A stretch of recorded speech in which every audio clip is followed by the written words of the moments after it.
Hi, I'm Lizzy Morris, and I'm here to talk to you about a case study that's looking at Scrum at scale from a specific standpoint.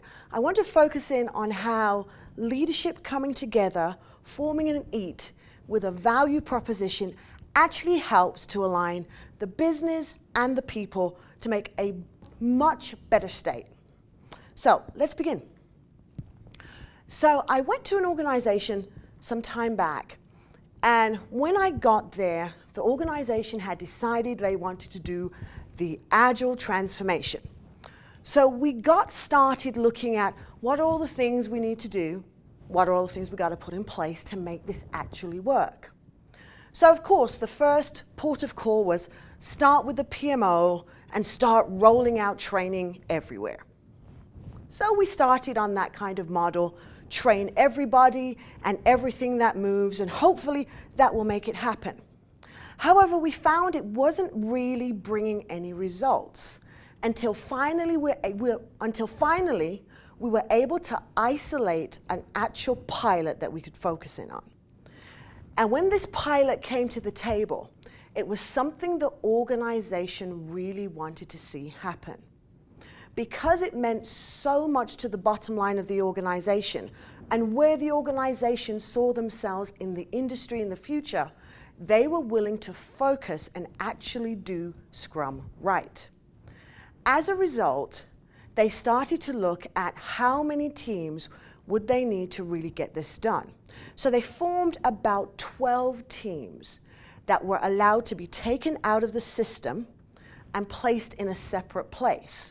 So these teams were taken over to a very separate room, then they got a separate building, and they were able to do what I would call Scrum for real. So when this system was formed, what started to happen was they went and looked for an actual business owner who could take on the chief product owner position.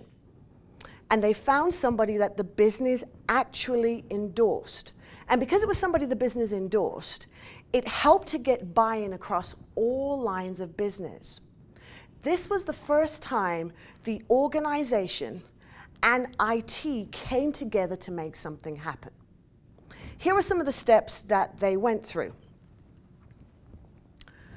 They looked at what had been the big major problem, which was before, whenever something needs doing, let's just interrupt whatever is going and then we'll get it done. But when they took a step back, they realized that wasn't really making the change they wanted to see, especially not from a perspective of let's change our organization so that IT becomes a support and a partner with the business at large. The second step they took was, let's take our leadership and let's look at what Agile means to us as an organization.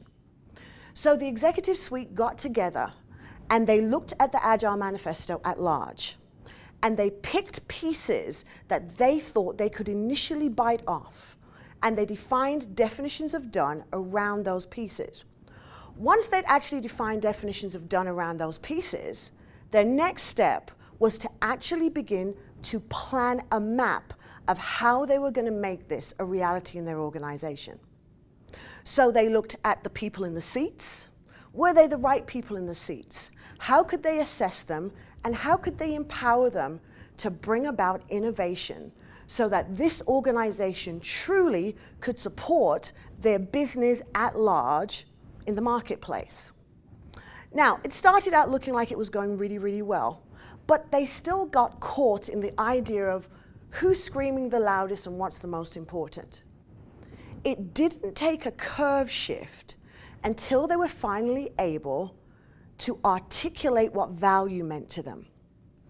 Once the organization was able to articulate what value meant to them and begin to communicate that down to the teams, finally they started to be some kind of momentum. And when this momentum hit, the business finally stepped into a trust relationship with IT. And they came together to form teams. So when we talk about the meta scrum, this actually started to happen. There were business units actually merging with technical units to bring about solutions to problems. Now, it kept going at a really good speed, but the problem was delivery still wasn't being seen. A lot of money was being spent, a lot of training was happening, but still there was nothing to show for it. And the question was asked, what are we doing wrong? And they found the problem was there was still the idea of the old thinking, but still masked by the new process. Because we had the challenge of the old way of thinking still lying underneath the new mask of what it was we were doing, people were actually destroying teams from the inside.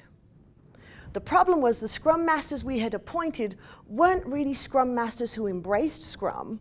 They were project managers who were now doing Scrum. Very, very, very different. So the voice and innovation of the team was being managed on the inside in a waterfall fashion. This started to cause a lot of problems. And this began to be addressed a lot later in the cycle. By the time it was truly noticed, timescales had shifted. Because what had happened was, people who were thinking waterfall had gone and announced dates. And once dates get announced to an organization, everybody holds you to the dates. And these dates were announced ahead of teams being formed and the teams actually understanding what any level of velocity was happening. So what happened to turn the corner?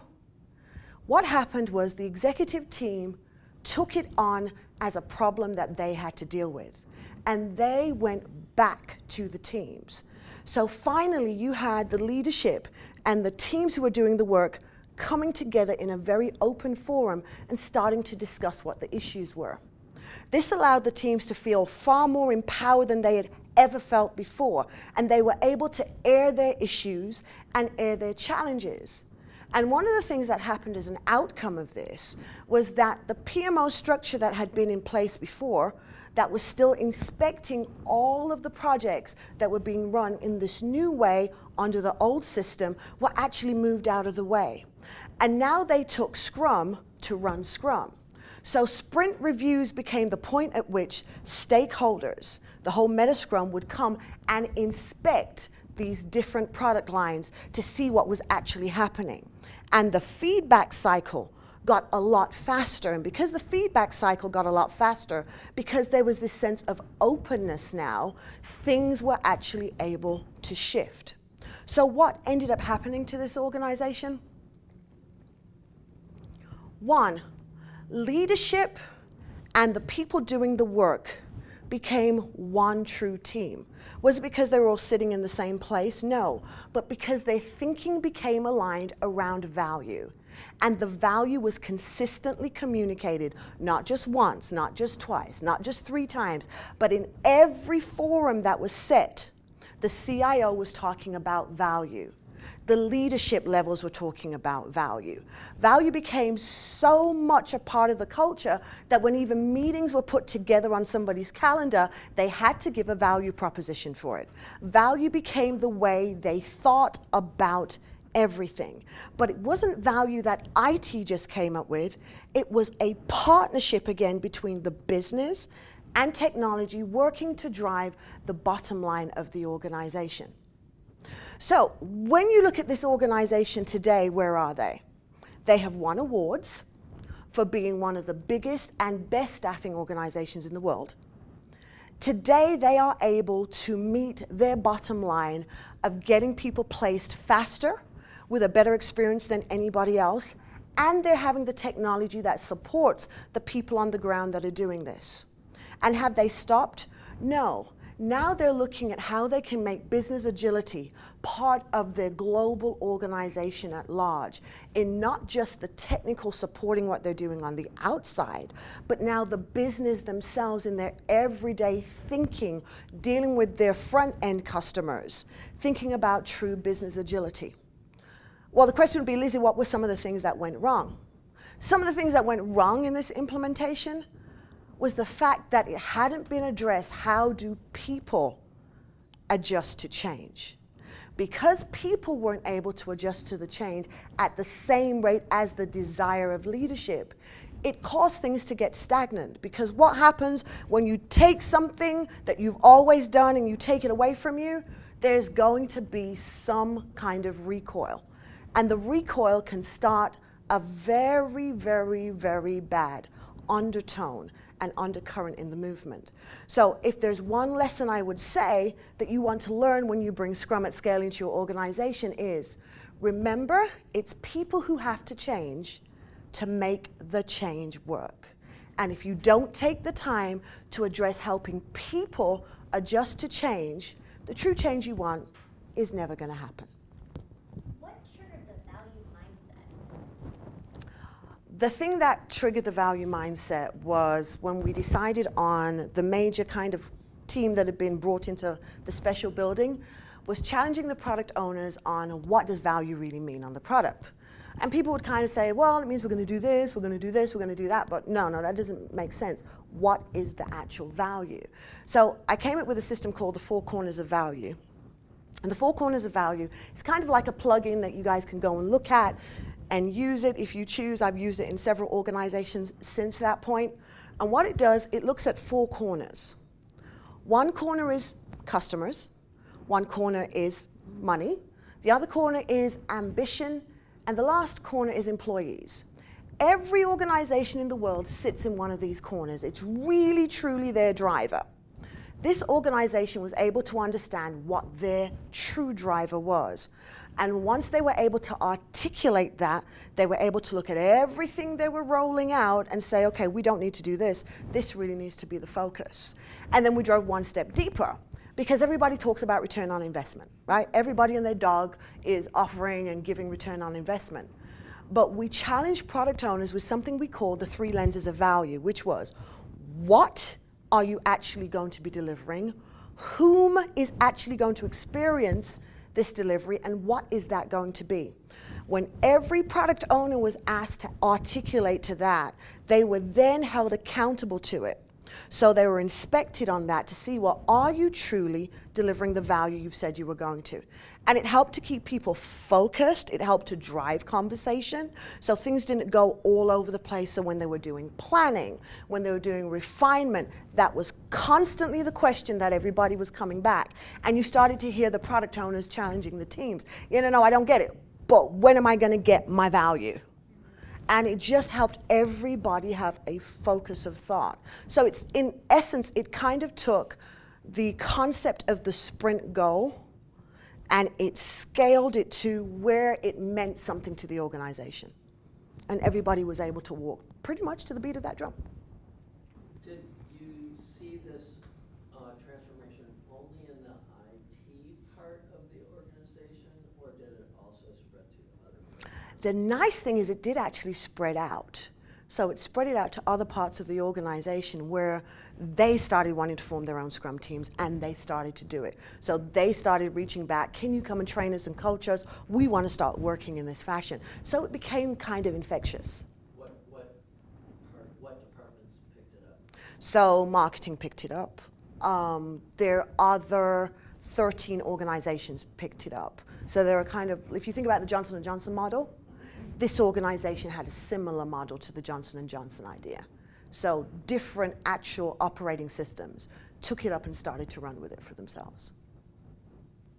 The last one that I had was, how long did it take for the leadership team and the teams to start to work together after they went down this path? 9.5 months. 9.5. 9.5 months. So you said that stakeholders from the Meta Scrum went to sprint reviews. Can you talk a little bit about that? Were there vice presidents and things like that? So these stakeholders were senior vice presidents.